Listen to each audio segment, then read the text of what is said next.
为了躲开追查，朱翠来到了后山禁地，不料却发现此处竟关押着数名武林高手。但听为首之人厉声道：“你是不乐岛的奸细吧？”“我不是奸细，也像你们一样是俘虏。”“哈哈哈哈！俘虏怎么没有被废去武功吗？你们就被废去了武功。如果没有废去武功，这小小的铁链岂能阻挡我堂堂虚空神君？”朱翠听闻大惊，此人正是数十年前名震武林的绝世高手崆峒派掌门虚空神君。与其一同关押的却是各大门派的掌门。原来数十年前，为了得到各大门派的武功绝学，高丽却出手将其灭门，并将掌门抓来废去武功，严刑拷问，但众人却誓死不从，因此被整日折磨，不见天日。听闻朱翠大怒，正欲将众人放出，不料此时一道声音自身后传来：“你自己都出不去，你还想救别人？”他们是高丽的手下，一个是冷面阎罗，一个是南天吊叟。我怎么不知道乌勒岛还有这两个人？如果你早点见到我们，你已经死了。不过今天也不晚。二人飞身攻出，但如今朱翠已然神功出城，醉金乌功法施展，强横的剑气激射，瞬间将二人击杀。众掌门见状大惊，不想朱翠不但侠义正直，且武艺不凡。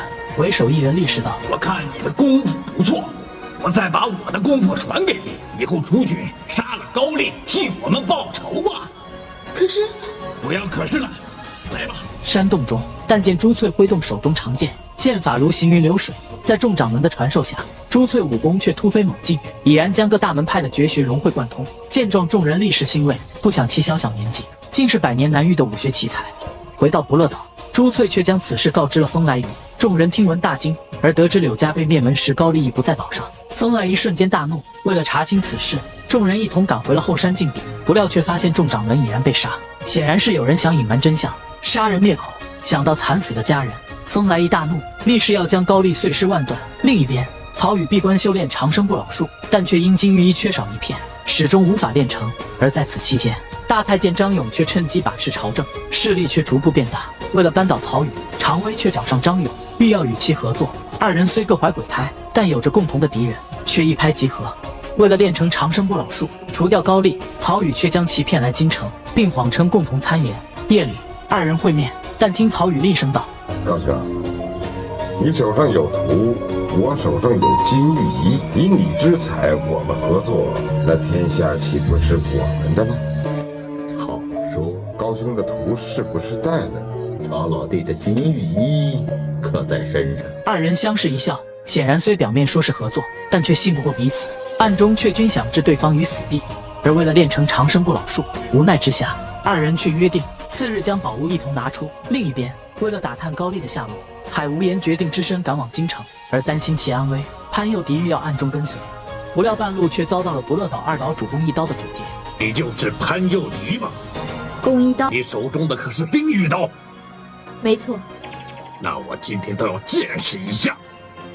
面对天下第一刀客，潘佑迪不敢大意，立时拔刀飞身而上，刀芒闪现，二人一触即分。此时公一刀却满脸震惊，冰玉刀果然真的比我快。话音未落，体内刀气瞬间爆发，公一刀立时倒飞吐血，气绝身亡。不料此时高丽现身，一掌攻出，恐怖的掌劲爆发，潘佑迪立时闪身后退，冰玉刀法施展，却被其轻松躲开。眼见公一刀身死，高丽却瞬间大怒。这是二弟第一次失手，没有人永远不失手。好，说得好。二人过招，潘佑迪挥动冰玉刀，强横的刀气四溢，不料却被高丽以掌劲轻松击破。关键时刻，海无言现身，断魂掌法施展，瞬间将高丽震退，并带着潘佑迪飞身逃离了此地。回到客栈，海无言身上的梅花掌之伤却再次发作。潘佑迪见状大惊，立时运功为其疗伤，不想却被其体内真气反震，倒飞而回。看着痛苦的海无言，潘佑迪却心痛道：“俗话师叔总不是说过，我们红叶派的内功可以治疗你的内伤的吗？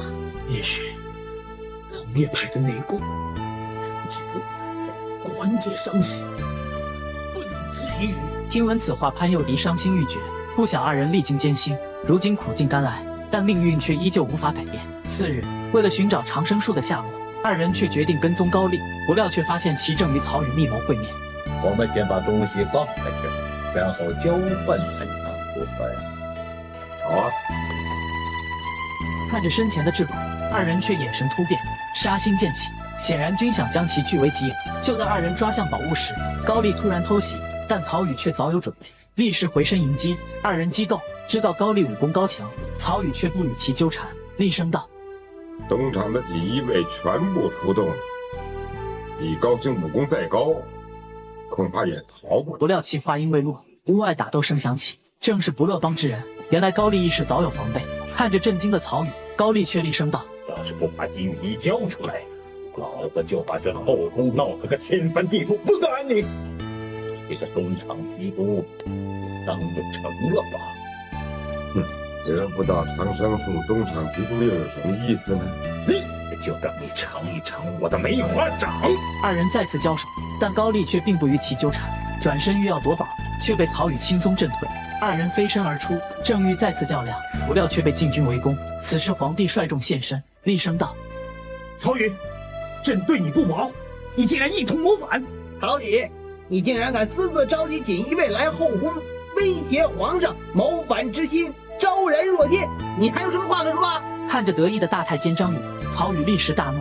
原来为了将其扳倒，取而代之，张勇却与常威合谋诬陷。眼见大势已去，曹宇立时飞身躲开剑势。高丽见状，却一掌攻出，将身旁禁卫击杀，飞身逃离。而看着身前的昏君，曹宇却瞬间大怒，飞身欲要将其击杀。皇帝大惊，立时将身旁张勇推出，却被其一掌击毙。关键时刻，常威飞身而上，将其缠住，但曹宇武功高强，众人围攻之下，却依旧无法伤其分毫。就在此时，其心腹却拔剑偷袭，长剑透体而出。曹宇大怒，出手瞬间将其震伤。如今他已然身负重伤，缠斗之下却失血过多，体力不支。见状，众人立时冲杀而上，长矛透体而出。曹宇反手挥出一道真气，将众人震退，但却已然无法动弹。见状，常威却缓步上前，朝行，帮我打开了，还帮我消除了朝中的这些大臣，夺取天下的障碍，事情